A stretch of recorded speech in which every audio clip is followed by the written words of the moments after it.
ഭാഗം 8. നിലത്ത് നിരന്നിരിക്കുന്ന ആഹാര സാധനങ്ങൾ സത്യമോ മിഥ്യയോ എന്ന സംശയമായി അലാവുദ്ദീന്. അവൻ കട്ടിലിൽ നിന്ന് താഴേക്കിറങ്ങി അതിനു മുന്നിൽ മുട്ടുകുത്തി നിന്നു. ചൂണ്ടുവിരൽ നീട്ടി അവയിലൊക്കെ പതുക്കെ തൊട്ടു നോക്കി. പിന്നെ വിശപ്പിൻ്റെ ആർത്തിയോടെ ഒരു ഇറച്ചിക്കഷ്ണം എടുത്ത് വായിലിടുകയും ചെയ്തു. നല്ല സ്വാദ്. ബോധം കെട്ട് കിടക്കുകയായിരുന്ന ഉമ്മയെ അലാവുദ്ദീൻ തട്ടിയുണർത്തി. ചുറ്റിലും വെച്ചിട്ടുള്ള വിശേഷപ്പെട്ട ആഹാര സാധനങ്ങൾ കണ്ട് ഫാത്തിമ അമ്പരന്നു. ഇതൊക്കെ എവിടുന്ന മോനെ? ചോദ്യങ്ങളൊന്നും ഇപ്പോൾ ചോദിക്കേണ്ട ഉമ്മ, ഒക്കെ പിന്നെ പറഞ്ഞു തരാം. നമുക്ക് എന്തെങ്കിലും തിന്ന് നമ്മുടെ വിശപ്പടക്കാം ആദ്യം. അവർ ആഹാരം കഴിക്കാൻ തുടങ്ങി.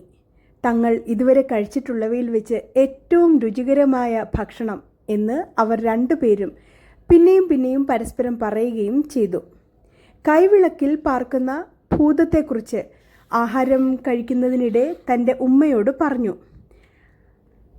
ഇപ്പോൾ താൻ പറയുന്നത് എന്തും അനുസരിക്കുന്ന അടിമയാണ് ആ ഭൂതം എന്നും പറഞ്ഞു.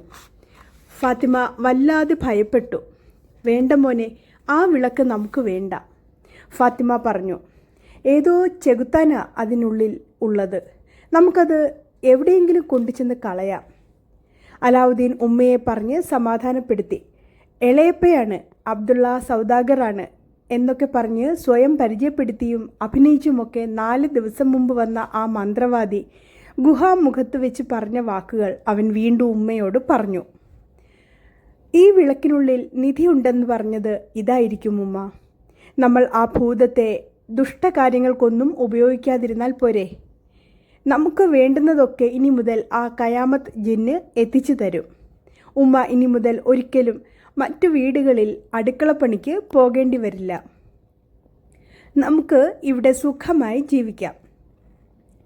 ഉച്ചഭക്ഷണം അങ്ങനെ അത്താഴത്തിലേക്കും നീണ്ടുപോയി. മന്ത്രവാദി തന്ന മോതിരത്തിലെ ജിന്നിനെക്കുറിച്ചും അവൻ ഉമ്മയോട് പറഞ്ഞു. ആ ഭൂതമായിരുന്നുവല്ലോ അവനെ ഗുഹയിൽ നിന്ന് രക്ഷപ്പെടുത്തിയത്. വിരലിൽ നിന്ന് മോതിരം ഊരിയെടുത്ത് ഉമ്മയെ കാണിച്ചുകൊണ്ട് അലാവുദ്ദീൻ പറഞ്ഞു. ഇനി മുതൽ ഈ മോതിരം എപ്പോഴും ഞാൻ എൻ്റെ വിരലിൽ അണിയും. പതിവിന് വിപരീതമായി അന്ന് അവർ രണ്ടുപേരും ഉറങ്ങിയത് അമിതാഹാരം കഴിച്ചതിൻ്റെ തളർച്ചയിലായിരുന്നു. ഭൂതം കൊണ്ടുവന്ന 12 വെള്ളിത്തളികകളിൽ ഒന്നെടുത്തുകൊണ്ട് പിറ്റേന്ന് രാവിലെ അലാവുദ്ദീൻ വീടിന് പുറത്തേക്ക് ഇറങ്ങി. തെരുവിൽ കാത്തു നിൽക്കുകയായിരുന്ന കുട്ടികളോട് അവൻ ജിന്നിൻ്റെ കാര്യമൊന്നും പറഞ്ഞില്ല. അതൊക്കെ ആരോടെങ്കിലും പറയുന്നത് വലിയ കുഴപ്പം വിളിച്ചു വരുത്തലാകും എന്ന് അതിരാവിലെ തന്നെ ഉമ്മ അവനെ ഉപദേശിച്ചിരുന്നു. തൻ്റെ എളേപ്പ സമ്മാനമായി കൊണ്ടുവന്ന വെള്ളിത്താലങ്ങളിൽ ഒന്ന് എന്നാണ് അവൻ എല്ലാവരോടും പറഞ്ഞത്. അങ്ങാടിയിൽ കൊണ്ടുചെന്ന് അത് അവൻ ഒരു പാത്രക്കടക്കാരന് വിറ്റു. കിട്ടിയ കാശിന് കുറേ ധാന്യവും പലചരക്ക് സാധനങ്ങളും ആട്ടിറച്ചിയും ഒക്കെ വാങ്ങി ഉമ്മയ്ക്ക് കൊടുത്തിട്ട് കൂട്ടുകാരോടൊത്ത് കളിക്കാനിറങ്ങി. ഓരോ ദിവസവും ഓരോ പാത്രം വിറ്റ് അലാവുദ്ദീൻ കുറേ കാശുണ്ടാക്കി. അത് തീർന്നപ്പോൾ അവൻ കൈവിളക്കിൽ ഉരച്ച് വീണ്ടും കയാമത്ത് ജിന്നിനെ വിളിച്ചു വരുത്തി. ആഹാര സാധനങ്ങൾ കൊണ്ടുവന്ന് ഇനി പോകാമോ അതോ നിൽക്കണോ എന്ന് ചോദിച്ച ജിന്നിനോട് അവൻ ആരാഞ്ഞു. എനിക്ക് ഈ പട്ടണത്തിൽ ഒരു വസ്ത്രക്കടയും ഒരു പരവതാനിക്കടയും ഇട്ടുതരാമോ? ആജ്ഞാപിക്കൂ യജമാനനെ, ഭൂതം പറഞ്ഞു. ഞാൻ അങ്ങയുടെ അടിമ, എന്നോടിങ്ങനെ അപേക്ഷിക്കേണ്ടതില്ല. പട്ടണത്തിൻ്റെ ഏതെങ്കിലും തെരുവിൽ ഒരു വസ്ത്രക്കടയും ഒരു പരവതാനിക്കടയും ഇട്ടുതാ, അലാവുദ്ദീൻ അധികാരസ്വരത്തിൽ പറഞ്ഞു. ആലംബന. തലകുനിച്ച് നെറ്റിയിൽ കൈപ്പത്തി തൊടുവിച്ച് ഭൂതം പറഞ്ഞു. നിമിഷത്തിനുള്ളിൽ അവൻ കണ്ടത് താൻ പട്ടണത്തിൻ്റെ അറ്റത്ത് വിജനവും വിശാലവുമായ ഒരു തെരുവിൽ നിൽക്കുന്നതാണ്. അവിടെ ഞൊടി നേരം കൊണ്ട് ഒരു കെട്ടിടം ഉയർന്നു വന്നു. അതിൽ ഒരു വസ്ത്രക്കടയും ഒരു പരവതാനിക്കടയും അവയ്ക്ക് വേണ്ട എല്ലാ സജ്ജീകരണങ്ങളോടെയും ഒരുങ്ങി. ലോകത്തിലെ ഏറ്റവും മികച്ച വസ്ത്രങ്ങളും പരവതാനികളും കടകളിൽ നിറഞ്ഞു. നഹ്ലിസ്ഥാനിലെ ആളുകൾ ആകെ അമ്പരന്നുപോയി. മടിയനായ അലാവുദ്ദീന് ഇത്രയും വിശേഷപ്പെട്ട ചരക്കുകൾ ഇത്ര വേഗത്തിൽ എവിടെ നിന്ന് കിട്ടി എന്ന് അവർ പരസ്പരം ചോദിക്കാനും പറയാനും തുടങ്ങി. എല്ലാം തൻ്റെ എളേപ്പ തന്നതാണ് എന്ന് അവൻ പറഞ്ഞു. അതാകട്ടെ മുഴുവനായും നുണയായിരുന്നില്ല താനും. എളേപ്പ എന്ന് പറഞ്ഞു വന്ന ആ മന്ത്രവാദി തന്നെയായിരുന്നുവല്ലോ എല്ലാറ്റിനും കാരണക്കാരൻ. തികച്ചും വിജനമായിരുന്ന ആ തെരു പെട്ടെന്ന് തന്നെ വലിയ ഒരു ആൾത്തിരക്കുള്ള സ്ഥലമായി മാറി. അവിടെ അലാവുദ്ദീൻ്റെ കടയിലെ വിശേഷപ്പെട്ട വസ്ത്രങ്ങൾ കാണാനും വാങ്ങാനും ദേശത്തുള്ള ആളുകളൊക്കെ ഒഴുകിയെത്തി. വരുന്ന ആളുകളെയൊക്കെ ശ്രദ്ധിക്കാനും അവർക്ക് വേണ്ടുന്നതൊക്കെ എടുത്തു കൊടുക്കുവാനും അലാവുദ്ദീന് തനിച്ച് കഴിയാതെ വന്നു. അപ്പോൾ അവൻ്റെ കൂട്ടുകാരെയൊക്കെ സഹായത്തിനായി കടകളിൽ നിർത്തി. അലാവുദ്ദീൻ്റെ കടകൾ പെട്ടെന്ന് തന്നെ നാട്ടിൽ സംസാര വിഷയമായി. സുൽത്താൻ്റെ കൊട്ടാരത്തിൽ നിന്നു പോലും പരവതാനി വിരിക്കാനുള്ള അനവധി കരാറുകളും പുതിയ തരം പട്ടുവസ്ത്രങ്ങൾക്കുള്ള ആവശ്യങ്ങളും കടയിലേക്ക് വന്നു തുടങ്ങി.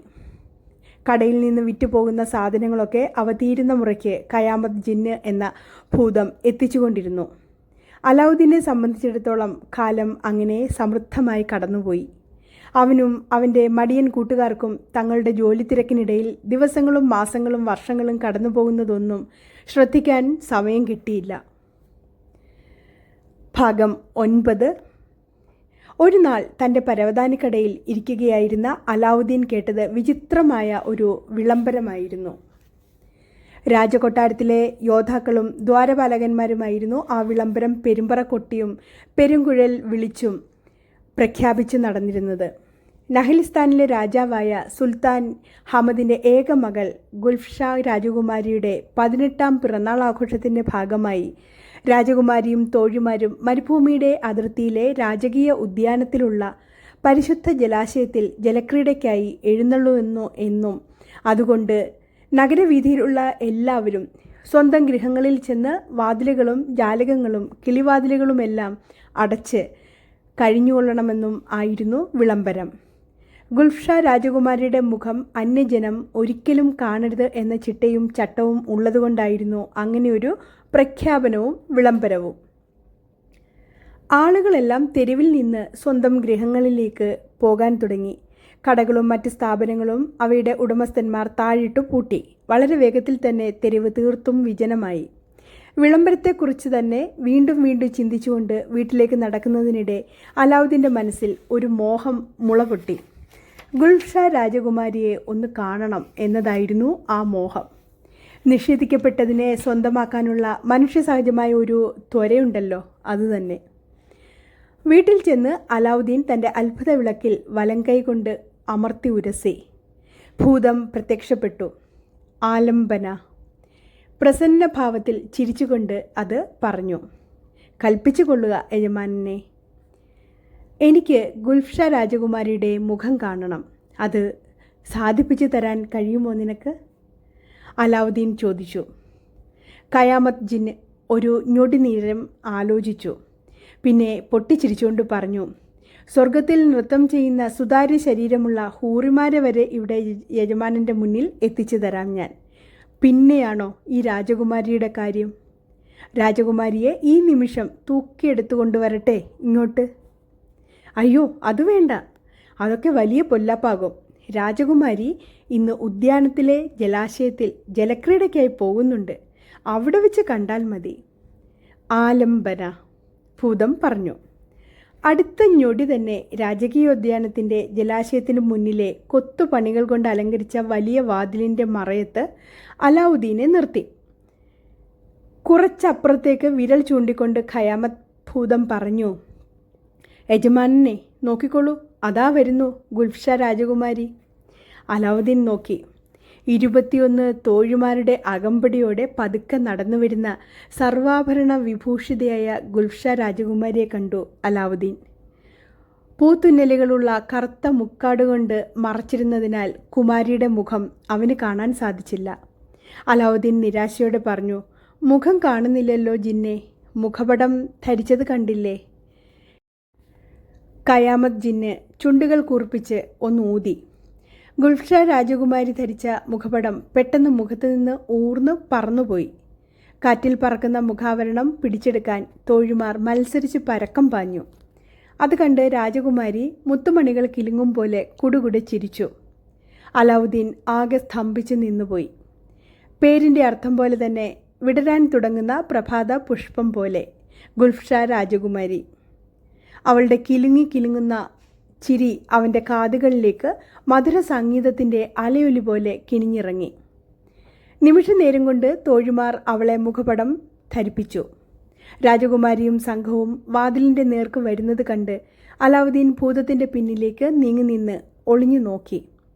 ഗുൽഷാ രാജകുമാരിയുടെ ചിരിയുടെ ശബ്ദം അവൻ്റെ കാതുകളിൽ അപ്പോഴും മുഴങ്ങിയിരുന്നു. രാജകുമാരിയും സംഘവും വാതിൽ കടന്ന് ജലാശയത്തിലേക്കുള്ള പടവുകൾ ഇറങ്ങി. ഇനിയും കാണണോ കാഴ്ചകൾ? ഭൂതം അവൻ്റെ ചെവിയിലേക്ക് കുസൃതിയോടെ മന്ത്രിച്ചു. അലാവുദ്ദീൻ അത് കേട്ടില്ല. ഭൂതത്തിൻ്റെ കൈകളിലേക്ക് അവൻ മയങ്ങി വീണുപോയിരുന്നു. ഭൂതം അവനെ അവൻ്റെ വീട്ടിൽ എത്തിച്ചു. വല്ലാത്ത നിരാശതയും നഷ്ടബോധവും ബാധിച്ചവനെ പോലെയായിരുന്നു അലാവുദ്ദീൻ. സ്വന്തം വീട്ടിലെ കട്ടിലിലാണ് മയക്കത്തിൽ നിന്ന് ഉണർന്നത്. പതുക്കെ എഴുന്നേറ്റിരുന്നു. ഒന്നിനും ഒരു ഉത്സാഹവും അലാവുദ്ദീന് തോന്നിയില്ല. ഗുൽഷാ രാജകുമാരിയുടെ മുഖവും അവളുടെ ആ ചിരിയൊച്ചയും അവൻ്റെ മനസ്സിൽ നിറഞ്ഞു നിന്നു. ഉമ്മ ഒരുക്കിയ ആഹാരം കഴിക്കാൻ തോന്നിയില്ല അലാവുദ്ദീന്. അവൻ്റെ അറയ്ക്കകത്ത് കട്ടിലിൽ തന്നെ കുനിഞ്ഞിരുന്നു അവൻ 2 ദിവസത്തോളം. ഫാത്തിമയുടെ പരിഭ്രമം വല്ലാതെ വളർന്നു. 2-ാം ദിവസം സന്ധ്യയ്ക്ക് പൊറുതി കെട്ടതുപോലെ ഫാത്തിമ അവനോട് ചോദിച്ചു, എന്താ മോനെ, നിനക്ക് എന്താ പറ്റിയത്? എനിക്ക് ഗുൽഷാ രാജകുമാരിയെ വിവാഹം കഴിക്കണം. മുഖമുയർത്തി ഉമ്മയുടെ നേർക്ക് ദീനഭാവത്തിലൊന്ന് നോക്കിയിട്ട് അലാവുദ്ദീൻ ഒറ്റ വീർപ്പിൽ പറഞ്ഞു. ഫാത്തിമ മകൻ്റെ നേർക്ക് സൂക്ഷിച്ചൊന്ന് നോക്കി. പിന്നെ അവർ ഉറക്കെ ചിരിക്കാൻ തുടങ്ങി. എൻ്റെ മോൻ എന്താ ഭ്രാന്തായോ? ചിരിക്കിടെ അവർ ചോദിച്ചു. ഭ്രാന്തായോ നിനക്ക്? അലാവുദ്ദീൻ പ്രതികരിക്കാതെ മുഖം കുനിച്ചിരുന്നു. ഭാഗം 8-9 ആണ് ഞാൻ നിങ്ങൾക്ക് വേണ്ടി ഇന്ന് ഇവിടെ വായിച്ച് അവതരിപ്പിച്ചത്. കഥ ഏവർക്കും ഇഷ്ടപ്പെട്ടുവെങ്കിൽ ലൈക്ക് ചെയ്യുവാനും ഷെയർ ചെയ്യുവാനും സബ്സ്ക്രൈബ് ചെയ്യുവാനും മറക്കില്ലല്ലോ. നന്ദി, നമസ്കാരം.